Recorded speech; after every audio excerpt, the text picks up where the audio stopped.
No creo que haya ningún ser humano a quien no le guste recibir regalos. Y aunque a veces los regalos pudiera ser que no sean de nuestro total agrado, por lo general los regalos son una demostración del amor que nos tiene la persona que nos hace el regalo. Y mientras más práctico y útil es el regalo, mayor es la satisfacción con que lo recibimos. Pero, ¿de qué sirve un regalo si es que nunca abrimos el paquete y ni siquiera sabemos su contenido? No sirve de nada, aunque la envoltura sea muy hermosa.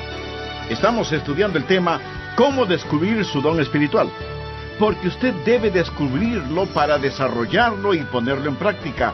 Su don espiritual es un regalo extraordinario de Dios para usted, pero no servirá de nada si es que lo mantiene guardado y sin uso. Bienvenidos a El Amor que Vale, con el pastor, maestro y autor, Dr. Adrian Rogers, supliendo las necesidades de la gente con la verdad de la palabra de Dios, trayendo personas a Cristo, transformando vidas alrededor del mundo y ayudándole a usted a descubrir el poder del amor más grande, el amor que vale.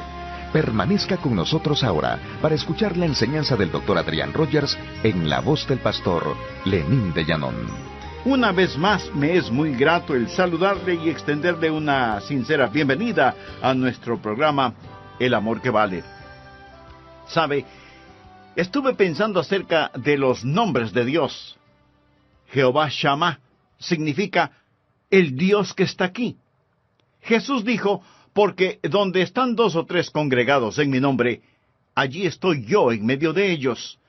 Gracias a Dios por eso. Jesús está con nosotros. Jehová Shammah está aquí, más cercano que la persona que puede estar junto a usted. Por favor, abra la palabra de Dios en Romanos capítulo 12. Hoy estudiaremos acerca de los dones espirituales. Romanos 12, versículo 6. De manera que teniendo diferentes dones, él está hablando acerca de los diferentes dones. Usted tiene un don, yo tengo otro. Tenemos dones diferentes. Nadie tiene todos los dones. Todos tenemos por lo menos un don. Usted es un hijo dotado.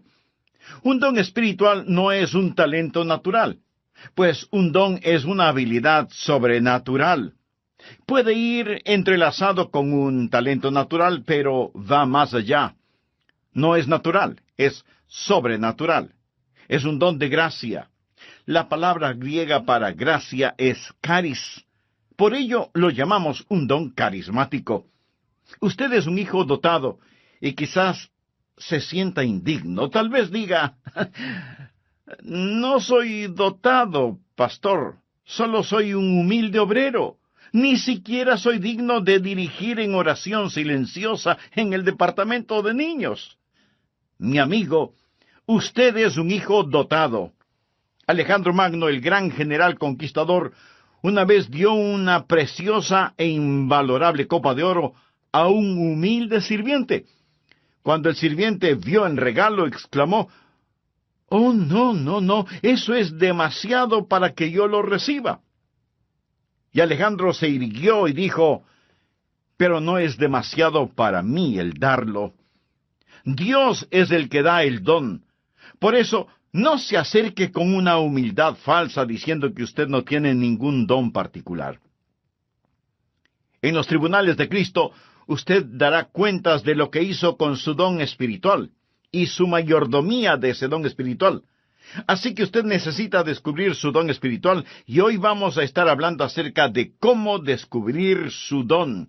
Veamos en primer lugar la presentación de sacrificio. Todo empieza con la presentación de un sacrificio. Por favor, mire Romanos 12, versículo 1.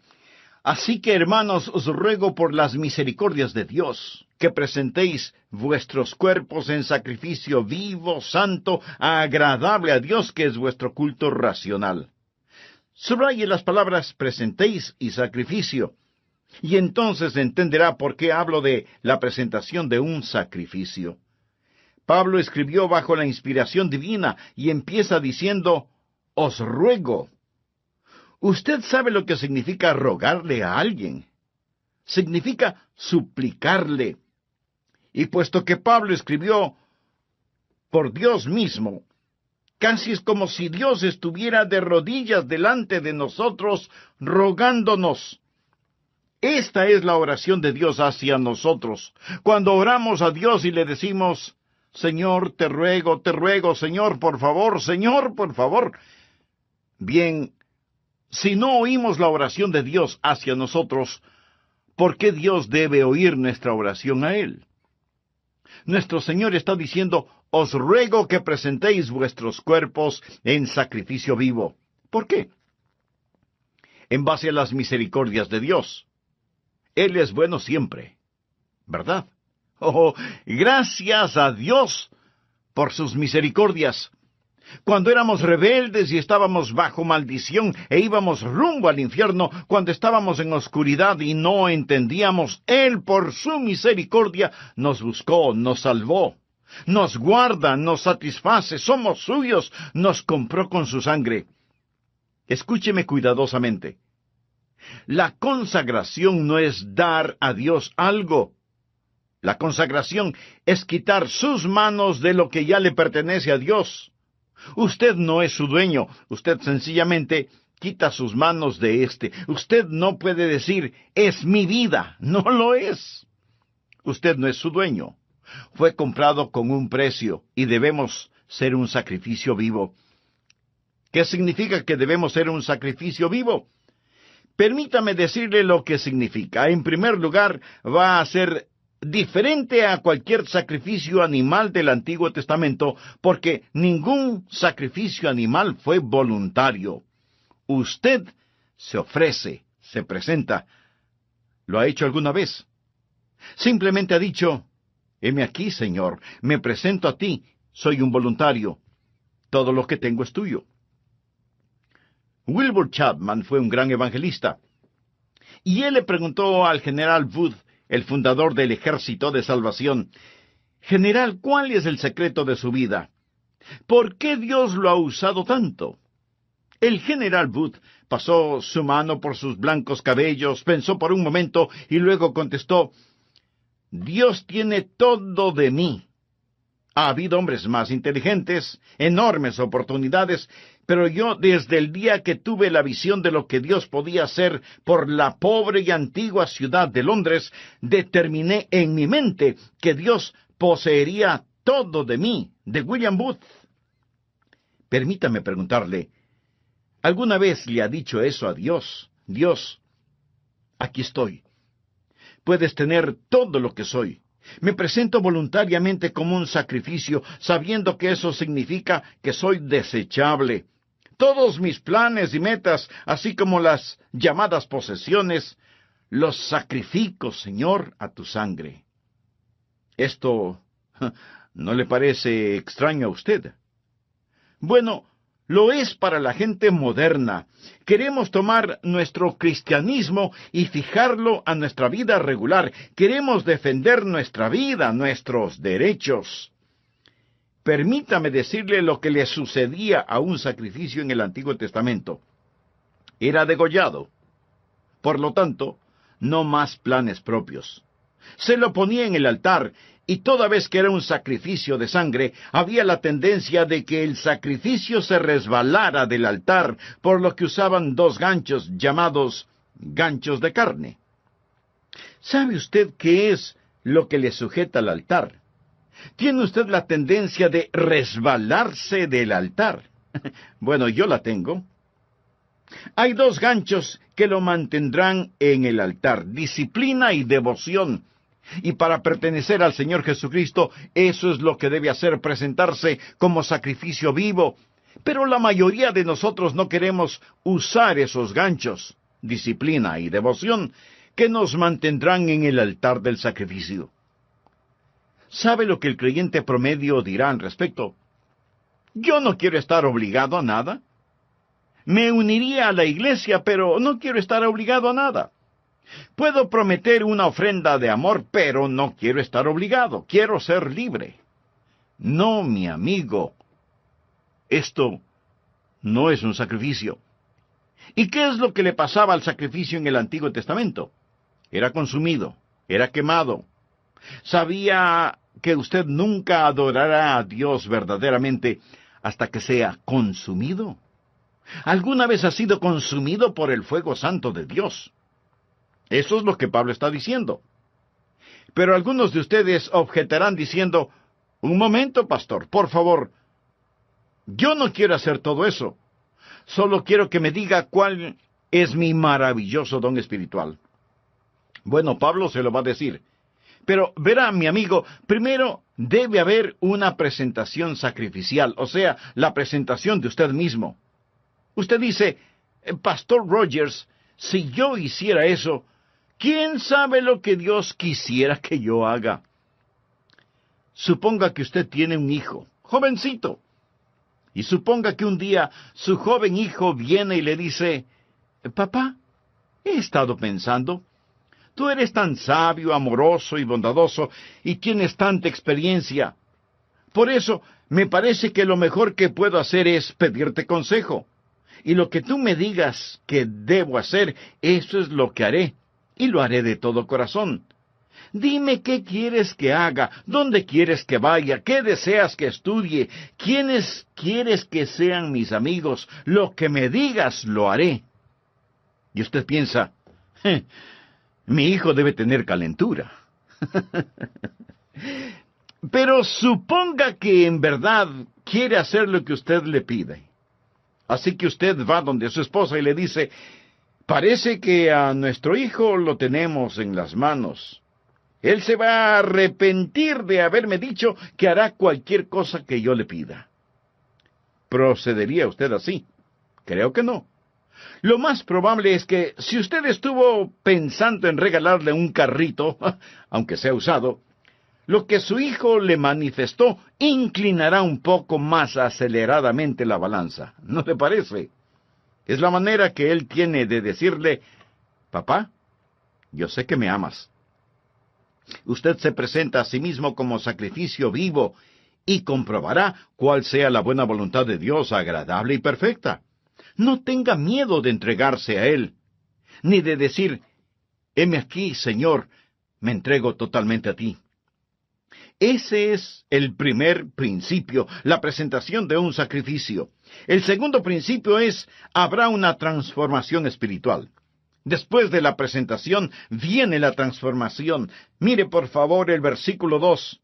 No os conforméis, es decir, no se dejen amoldar a este siglo, sino transformaos por medio de la renovación de vuestro entendimiento, para que comprobéis cuál sea la buena voluntad de Dios agradable y perfecta. Una transformación. La palabra transformación aquí es una traducción de la palabra griega metamorfo. ¿Qué palabra le recuerda? Metamorfosis. Y esta es la transformación. Usted pasará por una metamorfosis. Como una oruga entra en un capullo y pasa por una metamorfosis, y ese feo gusano que entra en ese capullo sale como hermosa y gloriosa mariposa. ¿Por qué? Porque ha pasado por una metamorfosis que literalmente significa un cambio de forma. Y cuando usted se presenta de esa manera a Dios, amigo, usted va a tener una metamorfosis.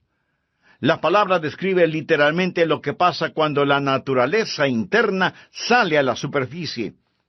¿Cuál es la naturaleza interna de esa oruga? Es una mariposa. ¿Sabía que esta es la palabra que se usó cuando Jesús fue transformado en el monte de la transfiguración? ¿Recuerda la historia? Él subió a esa montaña con Pedro, Santiago y Juan, y allí la Biblia dice que él fue transformado, transfigurado. Es exactamente la misma palabra que se usa aquí. Por ello, se le llama el monte de la transfiguración. Jesús pasó por una metamorfosis. ¿Recuerda lo que dije que es una metamorfosis? Es cuando la naturaleza interna sale a la superficie. ¿Cuál es la naturaleza interna de Jesús? Gloria. Cuando Él pasó la metamorfosis, su gloria salió a la superficie, su rostro resplandecía como el sol de mediodía. Su vestidura era blanca como la nieve. El fulgor del Señor Jesucristo estaba allí siempre, pero lo que estaba en la naturaleza interna pasó por una metamorfosis, y la naturaleza interna salió a la superficie como la naturaleza interna de una oruga, una mariposa. La naturaleza interna de Jesús es gloria. Una pregunta. ¿Cuál es su naturaleza interna si es salvo? Jesús. Jesús. Él es su naturaleza interna. Y cuando usted se presenta a Él como un sacrificio vivo, una transformación espiritual toma lugar. El Jesús que es residente en usted se convierte en el Jesús presidente en usted. El Jesús escondido en usted es el Jesús revelado en usted. Y hay un cambio divino y usted no es moldeado por este mundo, y este mundo que camuflaría, borraría y escondería su naturaleza interna, esos grilletes se rompen y Jesucristo sale de usted. Y usted tiene un cambio divino que le da la mente de Cristo, se renueva en el espíritu de su mente. Usted nunca entenderá realmente su don espiritual sin la mente de Cristo, sin una mente renovada. Y si usted está intentando descubrir su don espiritual sin presentarse voluntariamente como sacrificio, con razón que no sabe cuál es su don espiritual. ¿Sabe por qué usted no sabe cuál es su don espiritual? Porque su mente no está renovada. Pero cuando usted se presenta a Él como un sacrificio, habrá una transformación espiritual y usted comprobará cuál sea la buena voluntad de Dios, agradable y perfecta. No le tema a la voluntad de Dios. Ese es el lugar más alto, más feliz y más santo para usted. El tercer principio es, habrá tiempo para una sobria consideración. Leamos Romanos 12:3. Digo, pues, por la gracia que me es dada. Recuerda lo que es la palabra gracia. Es caris. El apóstol está diciendo, por el carisma que he recibido, a cada cual que está entre vosotros, que no tenga más alto concepto de sí que el que debe tener.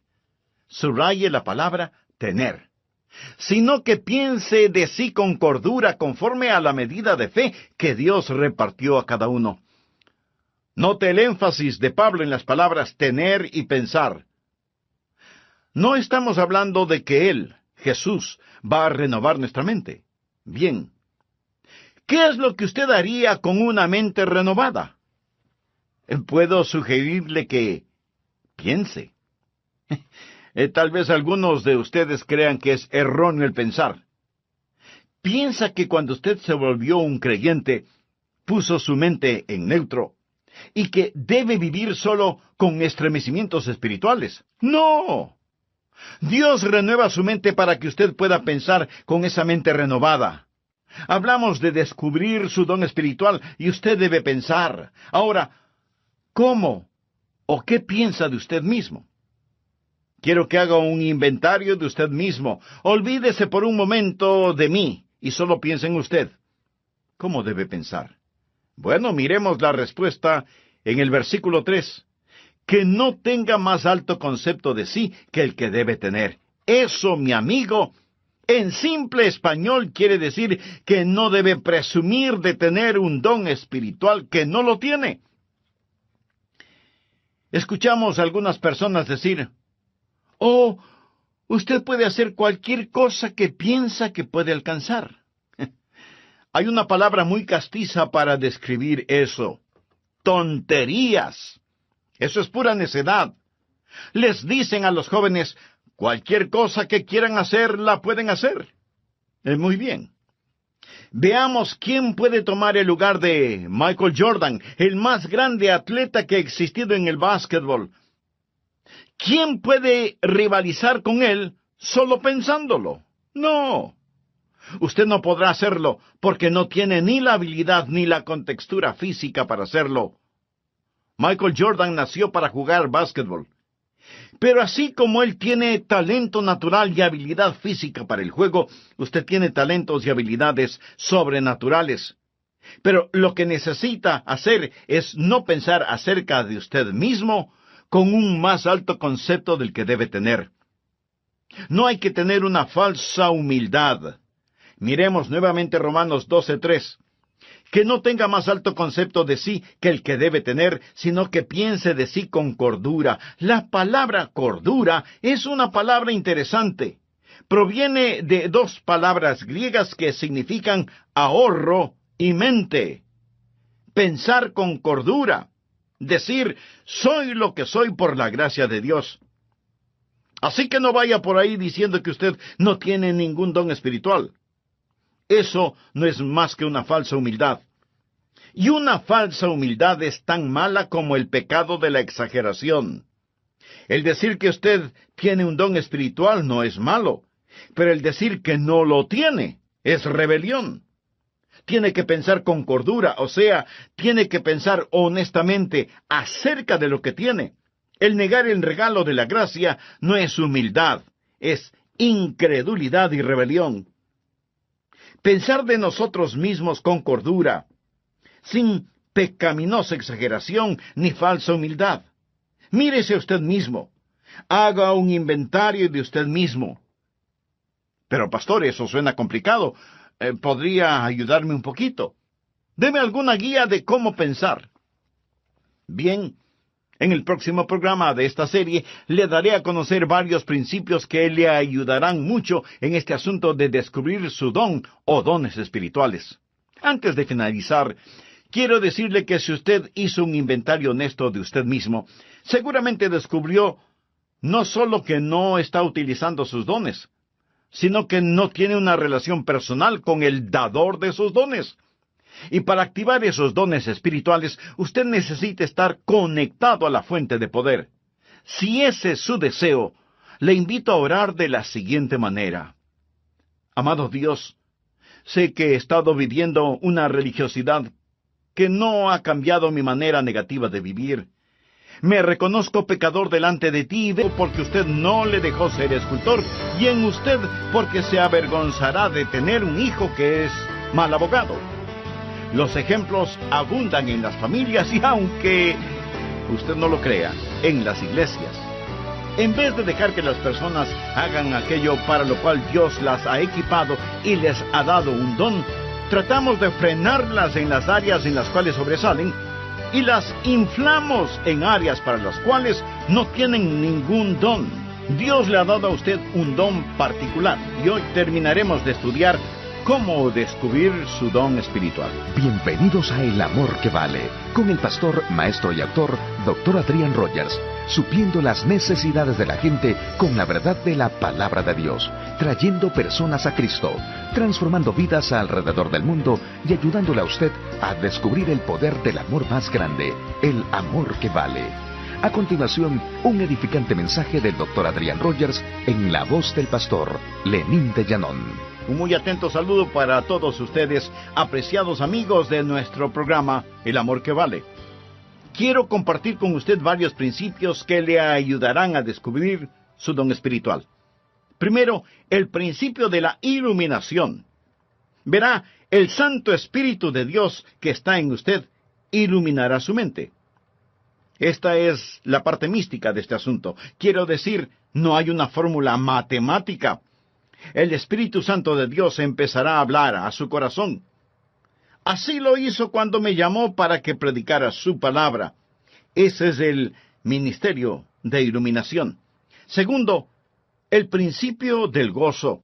Cuando usted siente que el Espíritu de Dios lo mueve a que haga algo, eso es iluminación, y usted lo hace, va a sentir gozo. De paso le diré que sea que lo note o no en mi voz, yo siento gozo en hacer lo que estoy haciendo este momento, predicar la palabra de Dios. Siento mucho gozo predicando, y usted tiene que preguntarse a usted mismo, ¿qué es lo que en realidad me gozo en hacerlo? ¿Ha escuchado el relato de la escuela para animales? El caso es que los animales tenían una escuela en donde se les enseñaba a correr, a trepar, a volar y a nadar. Y cuando el pato ingresó en esa escuela, era formidable nadando. Volando no era tan bueno, y era muy malo para trepar y correr. Así que como era muy bueno nadando, no le dieron clases de natación, y más bien lo pusieron en la pista atlética para que corriera y corriera y corriera. Después de un tiempo, se volvió pésimo nadando, y su correr no mejoró. El águila también entró a la escuela, y era fantástico verle ascendiendo, pero no era un buen estudiante. Ni siquiera recuerdo si llevaba libros a la casa para estudiar. Y si algo no lo entendía durante las clases, pues fingía haberlo entendido, y así pasaba con calificaciones promedio. La última cosa que se me hubiera ocurrido pensar era que me pidieran predicar durante la semana juvenil, y ahí estaba yo, petrificado. Pero prediqué. Y la gente después vino a decirme, me bendijo lo que dijiste. Estuvo bueno. Debes predicar otra vez. Al principio pensé que me lo decían por pura cortesía. Seguramente no dije nada bueno, pero continuaron felicitándome, y eso me gustó. Si un predicador le dice, no me gusta que me digan que prediqué bien, mi amigo, esa es una mentira. Quiero decir, cuando a usted le animan, eso ayuda. Entonces hay iluminación, hay gozo y hay ánimo. Cuarto, el principio de la participación compartida. Romanos 12, versos 4 y 5. Porque de la manera que en un cuerpo tenemos muchos miembros, pero no todos los miembros tienen la misma función, eso es, no todos hacen el mismo trabajo.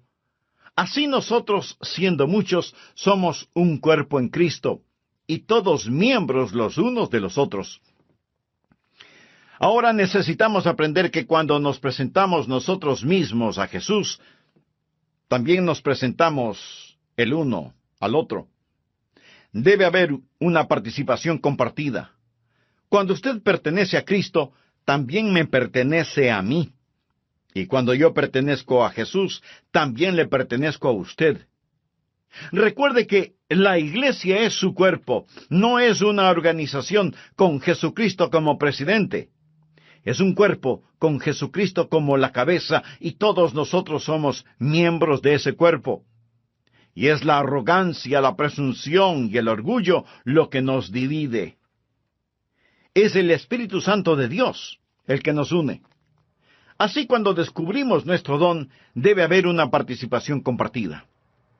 Ahora, los dones de todos no son tan obvios. Quiero decir, usted está escuchando por medio de mi voz lo que tengo en mi mente, no lo que tengo en mi hígado. ¿No es cierto? Usted no está pensando, el hígado del pastor está funcionando bien este momento. No. Pero déjeme decirle que si mi hígado no estuviera funcionando bien, yo no estaría predicando en este programa. Verá, en cada iglesia cristiana evangélica hay miembros que hacen distintos trabajos, personas a las cuales ni siquiera las vemos, pero ellas tienen una participación compartida. Y cada don ha sido dado para perfeccionar el cuerpo de Cristo. Y si usted no está haciendo lo que debe, si usted es un miembro de la iglesia que no está cumpliendo el propósito para el cual Dios le ha puesto en la iglesia, usted está haciendo daño y es peligroso para el cuerpo, quien quiera que usted sea. Cuando era pastor de la iglesia, a veces me preguntaban, ¿cuántos miembros activos hay en su iglesia, pastor? Mi amigo, todos son activos. Algunos destruyen y otros construyen, pero todos son activos. Dios le puso a usted en su cuerpo como Él quiso, y debe haber participación compartida. Nadie tiene todos los dones, cada uno tiene por lo menos un don, y somos dependientes los unos de los otros. Dios nos hizo diferentes a fin de poder hacernos uno. Quinto, el principio de la activación específica. Por favor, leamos Romanos 12, versículos del 6 al 9. Ahora el apóstol llega a un tipo de por lo tanto. Él está hablando de todas estas cosas que van antes de lo siguiente. Usted sabe, nosotros nos presentamos a Él, y Él renueva nuestra mente, y entonces nos encontramos a nosotros mismos operando en el cuerpo. Ahora Él dice, de manera que teniendo diferentes dones según la gracia que nos es dada, o sea, según el carisma que nos es dado, si el de profecía, úsese conforme a la medida de la fe, o si de servicio, en servir, o el que enseña, en la enseñanza, el que exhorta, en la exhortación, el que reparte con liberalidad, el que preside con solicitud, el que hace misericordia con alegría. Aquí él menciona 7 dones y dice, pónganse las pilas, estén activos. ¿Usted quiere saber cuál es su don? Bien, simplemente escoja uno que piensa puede ser su don y póngase a trabajar. Es difícil dirigir a un buque que no se mueve. No se siente simplemente allí. Usted va a descubrir su don cuando esté ocupado. Él dice, profecía, úsese conforme a la medida de la fe. Es decir, usted puede tener no mucha fe, pero la tiene conforme a la medida de fe que Dios repartió a cada uno. Tome lo que tiene y póngalo a trabajar. Leamos una vez más rápidamente estos 7 dones. Veamos si puede detectar el suyo. 7 dones aquí mismo.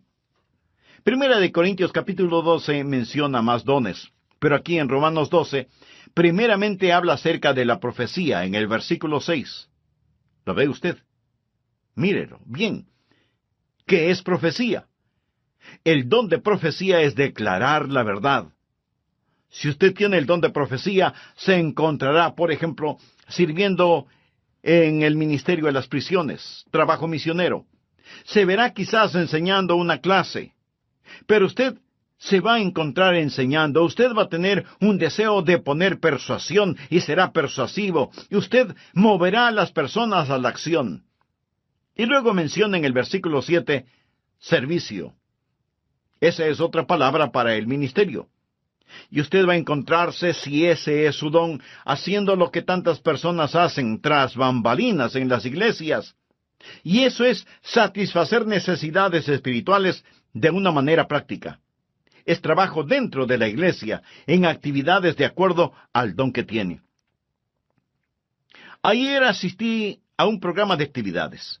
2 de mis nietos estaban jugando baloncesto. Allí se fue todo el día sábado. Pero fui a estos juegos de baloncesto y me bendijo tanto ver a esos entrenadores allí, ver a esas personas que trabajan para que estos niños desarrollen carácter.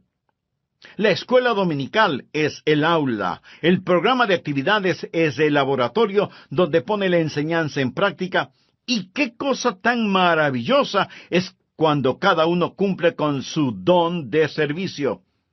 Y luego menciona el don de enseñar. Mire el versículo 7. Si usted tiene este don, deseará clarificar la verdad. Es decir, usted tendrá un deseo de investigar las cosas y validar la verdad que es presentada.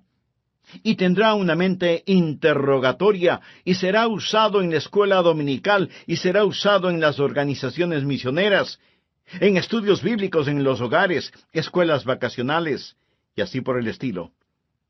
Y después menciona la exhortación, en el versículo 8. ¿Qué es exhortación? Es el deseo de estimular a las personas en su fe, para exhortarlas a amar mejor a Jesús. Y si usted tiene ese don, va a disfrutar la consejería personal. Usted quizás va a estar en el ministerio de música, o quizás en visitación, buscando a los que están perdidos o descarriados, ganando almas. El ministerio de motivación. Eso es exhortación. Y luego menciona repartir o dar. A todos se nos manda dar, pero algunas personas tienen el don de dar. ¿Y qué es eso? Es la motivación de encomendar a otros los recursos personales para que la obra de Dios pueda continuar. Sabe tomar decisiones buenas para satisfacer necesidades inmediatas. Usted tiene cuidado al dar, pero está deseoso de dar y tiene la habilidad de acumular y dispersar los recursos. Y hay personas en nuestras iglesias que tienen el don de dar. Y doy gracias a Dios por eso. Y continúa en el versículo 8 con presidir. Quizá ese sea su don. Es el de motivar, no el de mandar. Es coordinar las cosas y ayudar a las personas a ver todo el panorama y moverlos hacia esa visión. Coordinar las actividades de otros para una meta común, para la gloria de Dios. Y ese es el don de presidir, dirigir, ponerse de pie ante otros.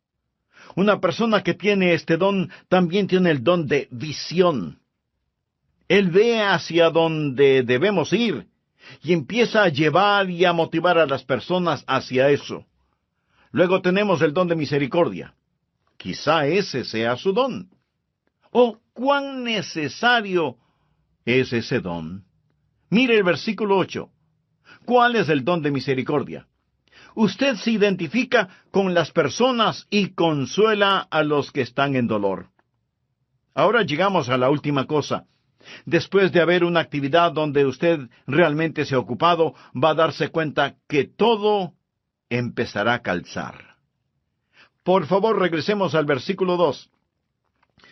No os conforméis a este siglo, sino transformaos por medio de la renovación de vuestro entendimiento, para que comprobéis cuál sea la buena voluntad de Dios, agradable y perfecta. Habrá la confirmación evidente. Usted comprobará cuál sea la voluntad de Dios agradable y perfecta. Lo comprobará en su propio corazón. Tendrá esa confirmación y usted dirá, ese es mi don espiritual. Y una vez que usted llegue, primero, acéptese a sí mismo. Segundo, empiece a ser usted mismo. Tercero, comience a entregarse. Y cuando usted se acepte, sea usted mismo, y se dé a sí mismo amigo, entonces será bendecido, Dios se glorifica, y la iglesia se fortalece. ¿Qué pasaría, amigo, si los creyentes en las iglesias cristianas, es decir, todos nosotros, dejáramos de ser calentadores de bancas? Porque muchos lo son, calentadores de bancas. ¿Qué pasaría si usted se presenta como sacrificio vivo y tuviera una transformación espiritual? Y luego hace una consideración solemne. Señor, ¿qué quieres que yo haga? ¿Sabe cuál es el problema con muchos de nosotros?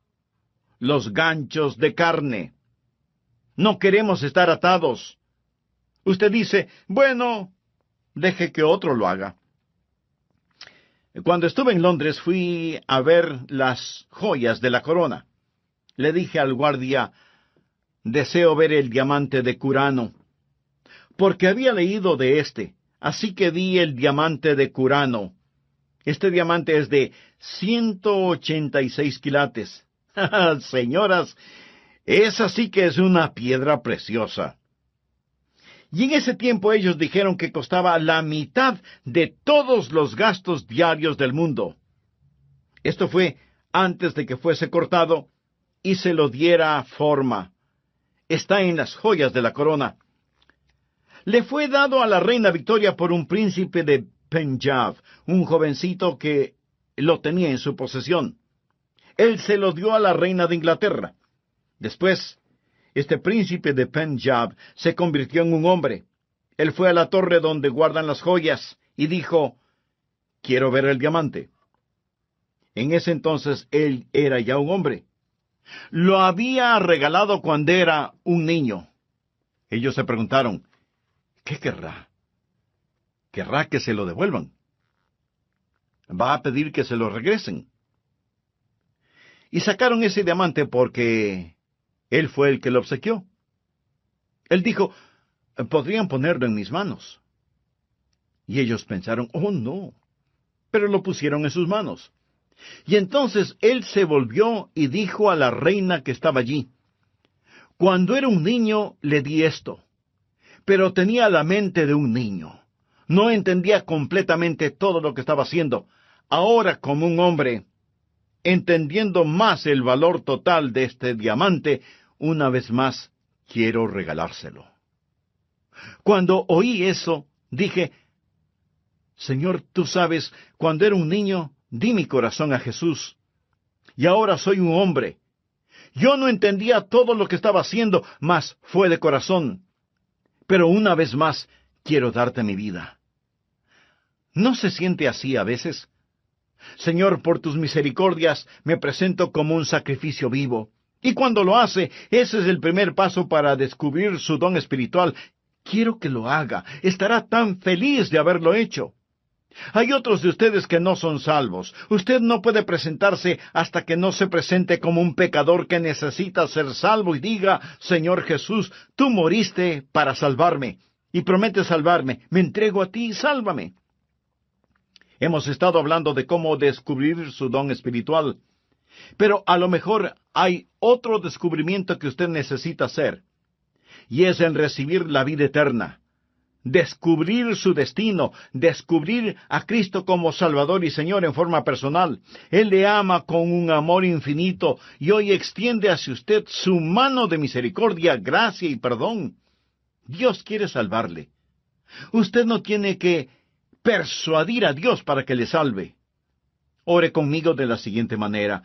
Señor Jesús, ven a mi corazón, perdona mis pecados, límpiame. Sálvame. Señor Jesús, confío en ti y ayúdame a descubrir el don espiritual que tú mismo me diste para servirte total y completamente, y completamente, y completamente, y completamente, y completamente.